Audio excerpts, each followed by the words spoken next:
各地的莲友们，我们所有正国寺的常住法师，早上好，阿弥陀佛。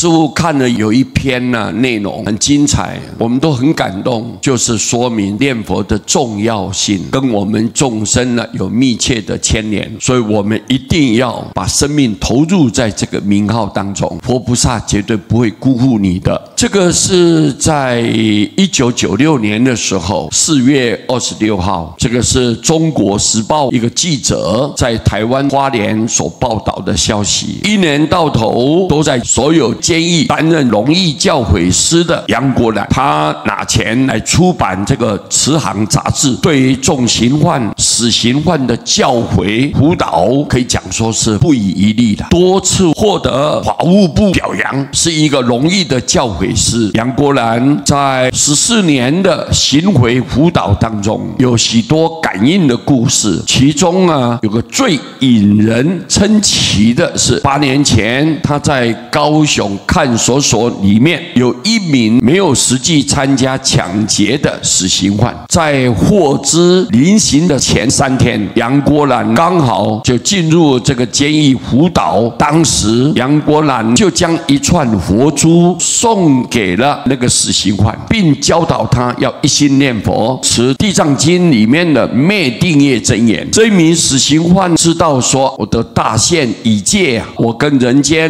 的缘已经结束了，就利用人生最后这2、3天的时间，一心的念佛号，也持诵地藏经当中的灭定业真言。在临刑的当天清晨，那一位死刑犯走进了刑场之后，管理员就开枪射击了，砰！竟然这个子弹没有办法激发出来，再起另外一把手枪，子弹还是打不出去。很离奇的事情，他对空鸣枪又产生蹦蹦蹦蹦蹦射出子弹，在朝着这个死刑犯射击的时候，竟然又发生无法激发了。管理员总共拿了6把手枪，对空鸣枪18发子弹，就是打不中这个死刑犯。现场的检察官看守所的所长都急了，最后紧急电话请教了杨国兰老师了。杨国兰就请这个所长在看守所内部有地藏王菩萨向他礼拜禀告，说明这个国法已经定型了，没有办法变更了。结果讲完了之后，所长刚向地藏王菩萨礼拜了之后，这个子弹立即嘣一声飞射出去了，一枪毙命啊！当时在场的人无不称奇没办法深入了解。杨国兰老师就表示，许多事情是没有办法解释的，应该是一心念佛传生的感应。有这样一个真实的公案这在1996年的时候，报纸刊登大篇幅的报道，一点都不虚假。所以知道说，一个临刑前的死刑犯因为念佛，结果你看产生这么不可思议、难以想象的这样一个状况出现。所以我们就知道，只要念佛，随时佛光给你照顶